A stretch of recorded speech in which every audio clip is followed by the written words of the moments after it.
Welcome to Book Nerd TV. Today I'm going to discuss this wonderful book that I read, Death of a Necromancer by Martha Wells.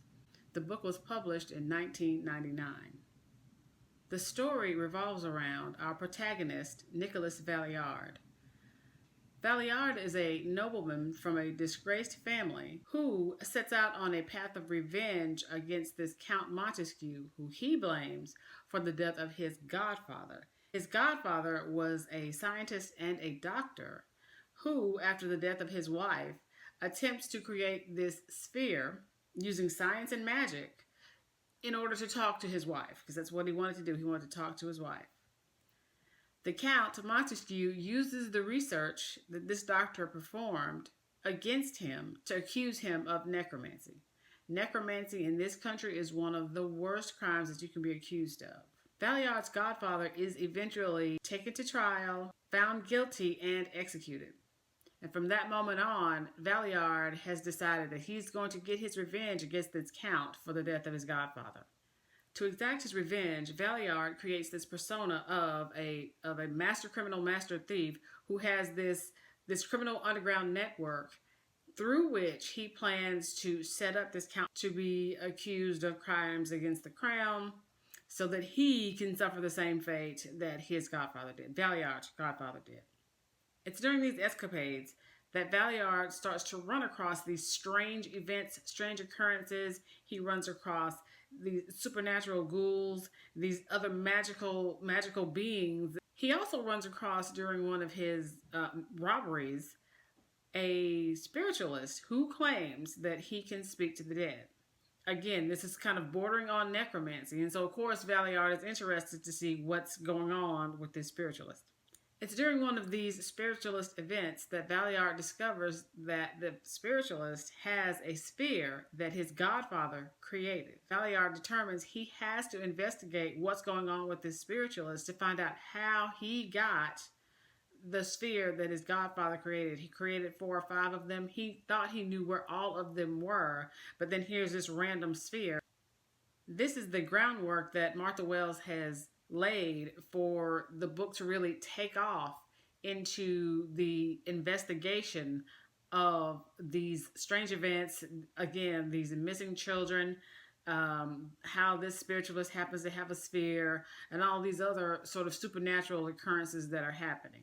I enjoyed the world building that Martha Wells does in this book. The country that Wells creates is loosely based on Victorian era France.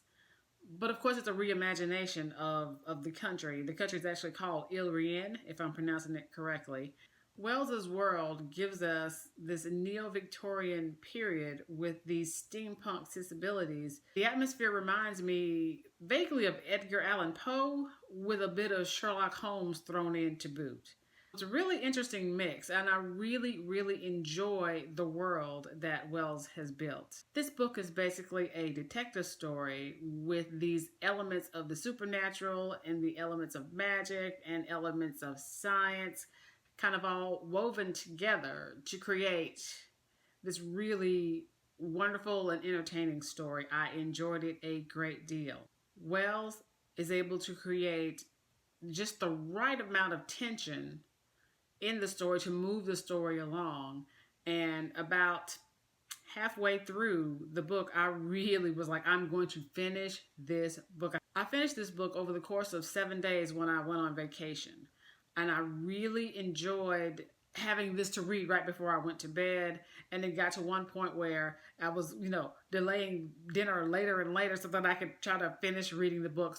And if I didn't mention it before, I read this book on my smartphone device. So it was great. It was always with me. So of course I had the opportunity at a moment's notice. I could always read the book, whether I'm in the room, whether I'm sitting on the beach. It was really nice to have the phone on the beach. So if that's something that you feel safe about doing, taking your phone to the beach, and even maybe leaving the phone when you go in for a swim or go in for a wade, and then come back, sit down, and pick the phone up and just start reading again. Anyway, however you consume your books, whether it's through the e-reading, whether it's through listening to Audible or picking up the actual hard copy, I would highly recommend that you pick up this book and read it.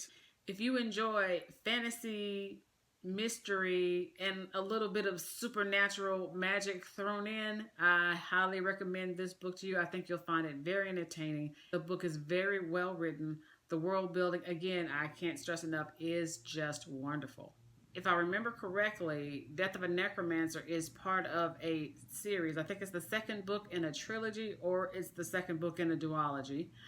Miss Wells also has other series that I know that I'm going to get into at some point. Actually, I've got one on my Audible account that I'm going to listen to.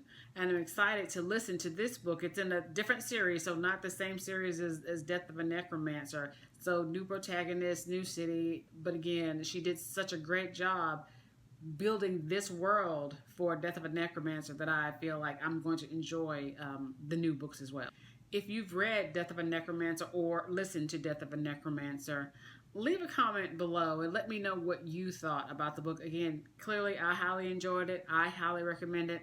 I don't know that I'm going to do stars. I'm either going to recommend, highly recommend, or maybe you want to skip it.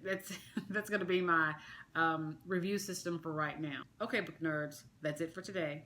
If you enjoyed the video, please drop me a like below. If you enjoyed the content thus far, please feel free to subscribe to the channel. I really appreciate it. I will be uploading videos once a week, so if you'd like to be notified of when I post a new video, just ring that subscription bell. Thanks so much for watching, and I'll see you in the next video. Bye.